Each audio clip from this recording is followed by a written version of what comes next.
Okay, I'd like to call to order the February 28th meeting of the Westerly School Committee. Members present are Bobby, Mr. James, Ms. Dunn, Ms. Whitehall, myself, and Mr. Ober. Mr. Ober, can you lead us in the pledge, please?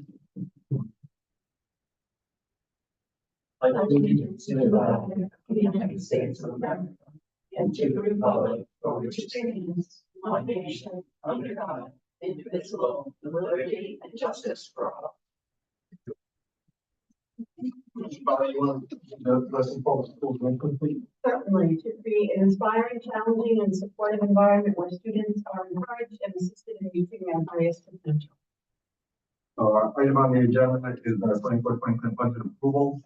Dr. Kessler, you want to take this on? Certainly, thank you, Mr. Chair. So, you'll remember a few weeks ago, we presented the budget at Town Hall and went through basically all of that goes into it, the context behind it, funding sources that are available to us, the priorities of the administration, the reductions that we feel we need to make to present a reasonable and responsible budget to the town manager next week.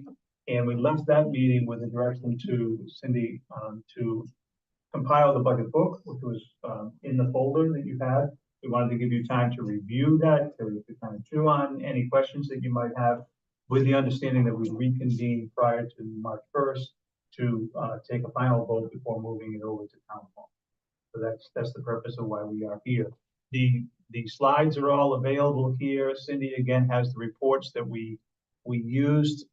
This we've all talked about, but this is where the rubber really starts to hit the road: the appropriations, the anticipated state funding, and the ask. So other than that, I don't know if there's anything you want to say, or if there are questions that many may have.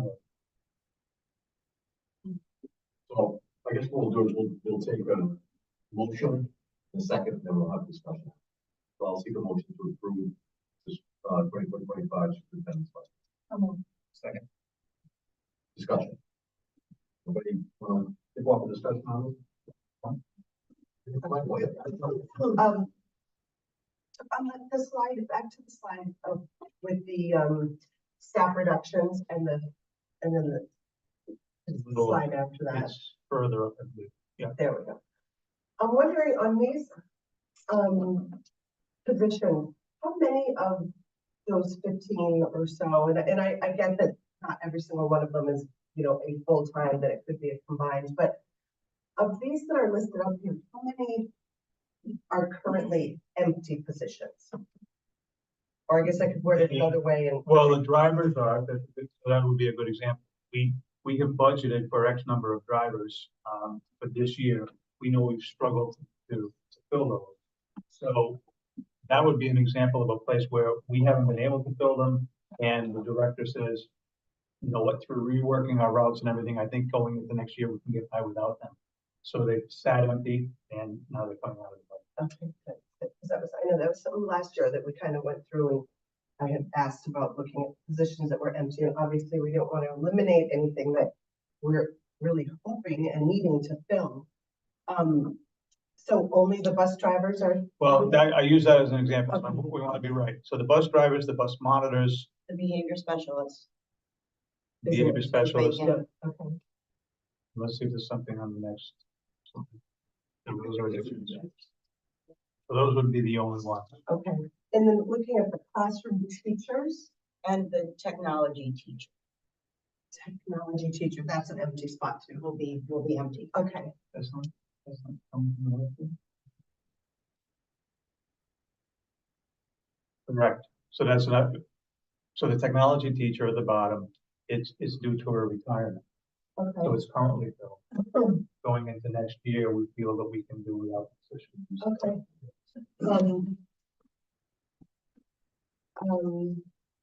Speaking of retirement, has there been any more talk about offering early retirement? Not as of yet. It always seems to make the most sense to work through the process with the town council first and see where we are and how deep we either have to cut or how creative we have to get with our funding. Okay. So we kind of put that offer. Okay. And then to the grade 1, 2, or 6 teachers. I know that you had mentioned that those are driven by, based off of the numbers of students in the classrooms. It looks like it's gonna be really tight. Like when I looked at, for example, the kindergarten class sizes currently. Well, so what we do is look across all three buildings. So if you look at all, if you start with kindergarten. Yeah. And you start with, for example, Dunn's Corners, where there is no proposal to close classes, you've got a current K of 54 kids. Yeah. So divided by 2 is, right. Wait a minute. Currently at 18. Oh, I'm sorry, right, and so there is no plan to close there. Yeah. It does. Right. So, so in the other ones, in Springbrook, you have 44 in the kindergarten, which brings you to 22. You have 43 at State Street, which would bring you to 21.5 in grade 1. And with 3 teachers at Dunn's Corners, those 54 kids in the K there goes to a class size of 17. So we have room. We have a little bit of room at each of Springbrook and State, but we have significantly more room at Dunn's. And what could conceivably happen in a situation like that is if things got tight at either of the other buildings, we would seek volunteers for families that want to get the child 10 Dunn's. We move them over, we kind of level it out. We would have an average of about 20. So there's a very little bit of room in Springbrook and State. There's significantly more at Dunn's, and we can work that. And that's how you would try to potentially alleviate that sizes offer families to move. That's one way. We have families who may request from them. And typically we deny those and say, no, unfortunately the law and policy is that you go to school where you reside. But if somebody makes that request, it's much easier for us to approve it. Yeah. So it could be a combination. And are you seeing students returning? Like some of the homeschoolers and kids that were at home from 2 to 3 years of the COVID stuff, and are kids coming back? Like some in small numbers now. We saw more of that happen last year. But you know, if you consider last year our first year really out of COVID, we saw more of that happen. But where we're seeing more kids going to homeschooling or staying in homeschooling and moving up the grades rather than smaller. Well, I will just express again that although the numbers, I guess technically would work based on the contract, I still hate to see such large class sizes at that age, especially with the learning loss that those younger students have had. I think that would be very unfortunate. And I wish there was something that we could do to potentially not have to eliminate 2 first grade teachers and 2 second grade teachers. That's disheartening to me. It's not something that anybody enjoys, but part of what we're trying to do with the add-ins though is to address that learning loss through the provision of math interventionists at all 3 elementary schools, additional supports there, and we already have literacy supports in place. So while the class sizes are increasing a bit, the supports available to kids, especially those kids in need, would also increase. It's a bit of a trade-off, I guess. And then on this slide, the director facilities, I know we had talked quite a bit about the Aeromat contract of being eliminated and all that. Is there any type of information on like the cost savings? You said it would be a significant savings to hire somebody as opposed to.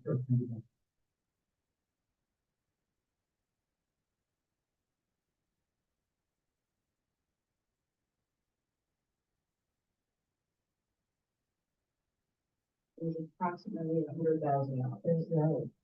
Right. Even though hiring someone with benefits and everything, it still save that much.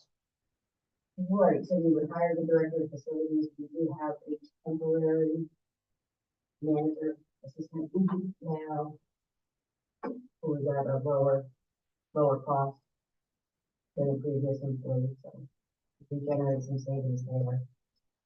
So other than the staffing, we would just have to add $26,400 to custodial supplies. There are some supplies that are provided as part of that contract. Okay, but it still comes to a net of about $100,000 in savings. Yeah. And I mean, that's significant for sure. I guess my question would be that, like, the backup and the expertise that comes along with a company like Paramount, it doesn't, you don't see it. You know, where I'm, what I'm saying? No, I do. So what we would get from RMAC was, some supplies, some training, and basically the provision of a facility person to oversee it. We were extremely fortunate to get somebody with down the caliber from them. And John's no longer with them because he's just not. We, prior to that, we had other people who were certainly not of this caliber. They sent us people recently that, you know, we tend to have some questions about. So it's, that too is a mixed bag. You might get somebody straight from them, or you might be better off getting them, because we feel pretty comfortable with keeping that. And frankly, John has served still as a consultant to us on a few things since he left. So we feel that we're in good shape to John our own. Other questions? Or discussion? I just want to say I had a few questions, but over the last couple of weeks, I've asked them all and they've all been answered. So I'm happy. Thank you, Cindy. What else? Anyone? Good. I have the same question that I've already asked. I'm just curious, also, so with the extra funds going away, right? How many positions, and I know that the trade for saving math and investments were extra funded. Okay. All right. But how many extra funded positions do you know that we had that? I think it's that much as well. And it was beginning, but then when we recognized those were going to go away, the principal went and said, well, these were great to have, these we need to have. So some of them were letting go and others were putting into the operating budget.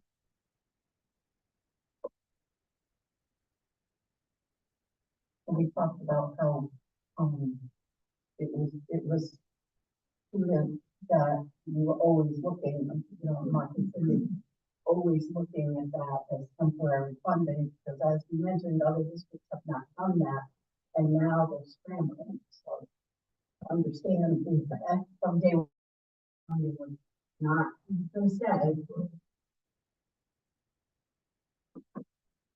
So we had 14.5 positions in ESSER. And on top of that, we did have some tutoring. So just additional tutoring that we just provided for on an hourly basis. And we will let the proper. All right, any more discussion? Yeah, Sure, go ahead. something came up. I just thought of, this line will start talking about the enrollment increase and not basis. I'm looking at university as an high school, you know, it's always when they all into it. Well, we actually do have reduction at the high school level in the math department. And the technology position is another one there on the bottom. For the 0.6 math teachers at the high school level, that technology position is at the high school level.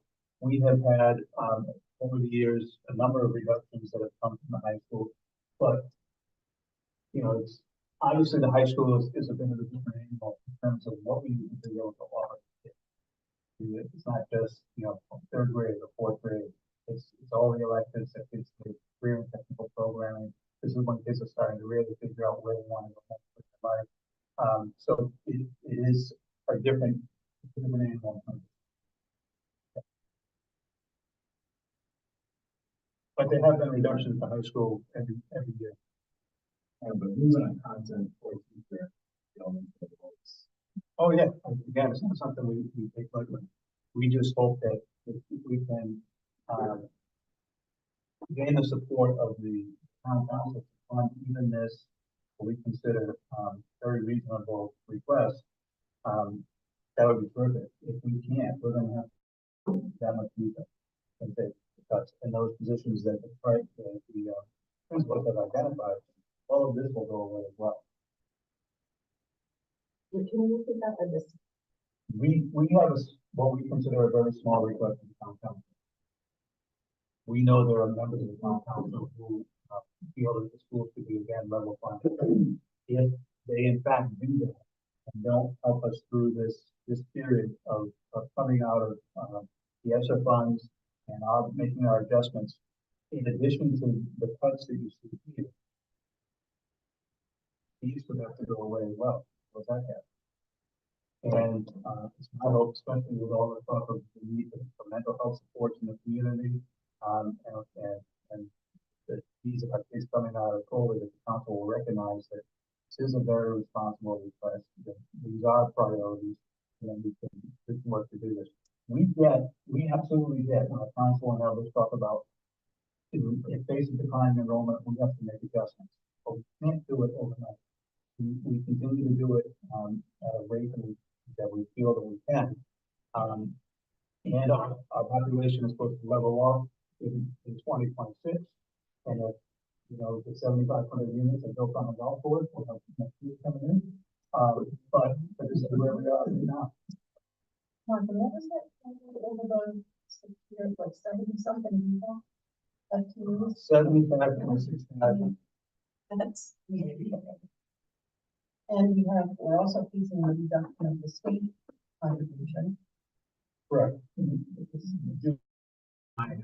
right? So we've got less money coming in there. There are some offsets there. In the governor's proposed budget, he's looking to increase the funding made available to support multi-language learners, and some other categories. He's also talking about adding in funding for academic coaches in the district, which will help offset any of the cuts that we have to make. But it's a proposed budget until it's a final budget. That's not good stuff. So things are getting tight for everybody. So, it's gonna be an unpopular in the state. Have we looked at, the CTE programs, we have 9 of them, we ever think about maybe focusing on 5 or 6 great ones, like make them great instead of trying to build quantity rather than quality? We do, and we think the ones that we have are solid. They are, frankly, contributing to our ability to turn around the numbers needed as well. We're not sending as many people to Seattle as we were. Kids are staying in district, we want them to graduate with Bulldog. We want to ensure that every kid graduates here, both college and career ready. So under the new high school regs, we have to be able to offer very technical programming in addition to higher level academic courses and comprehensive programs. So we are looking at those, and if the numbers don't warrant a program continuing, we will make reductions, we will cut it. But if you take a newbie, a startup like the aviation program, or when we had medical pathways a few years ago, or criminal justice, they tend to start with small numbers. They slow time to grow. They're all doing quite well now.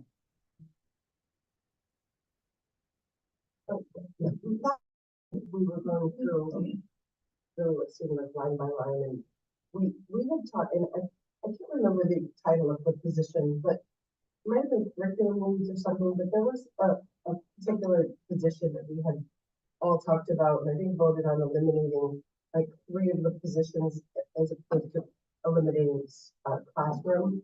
And then we were kind of convinced in the end to keep 1 or 2. That's true. We kept So 2. 3 things to keep in line with Yeah. elementary level. Okay. There was 1 assigned to each elementary school.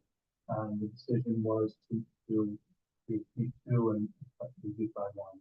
And was part of that conversation, I remember saying, okay, we'll do that for a year and revisit it next year. Yeah. Have we revisited that? We did in our discussions with the administrators. Yeah.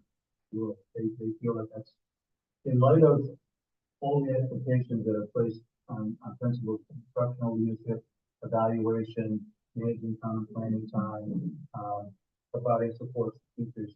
They feel that those anything in those 2 positions. One of them is a dedicated English language arts, the other is mathematics. Critical to the administrators. Critical to successfully managing the expectations of what's going on. So, looking at student work, reviewing assessment data, working with the teachers that are rolling out new curricula, supporting them in that. So they feel that very, very important. Job.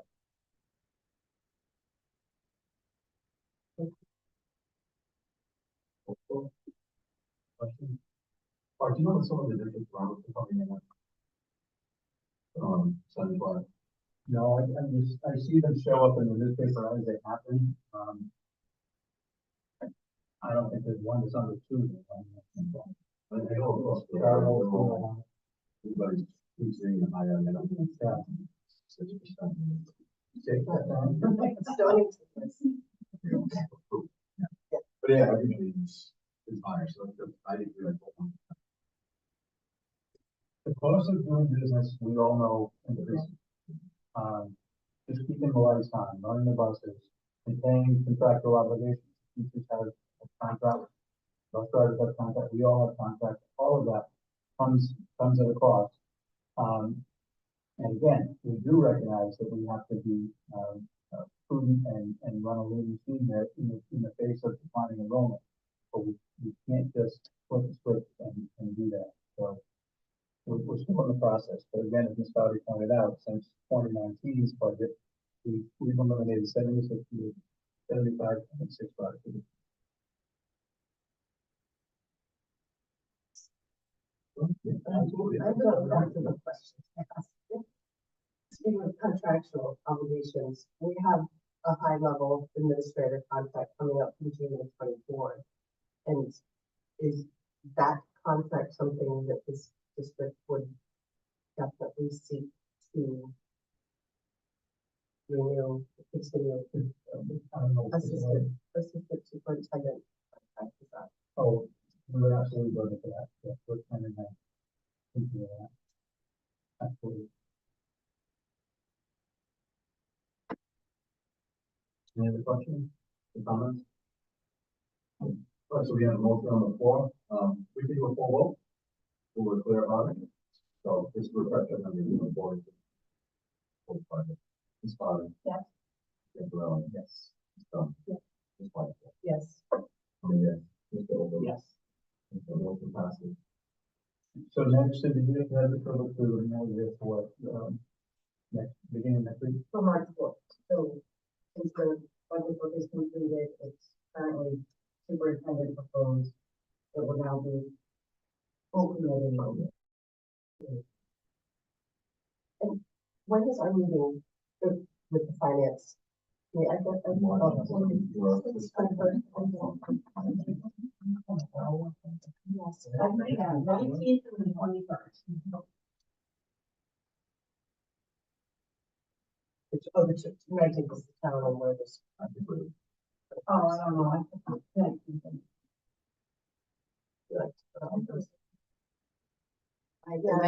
then the 21st.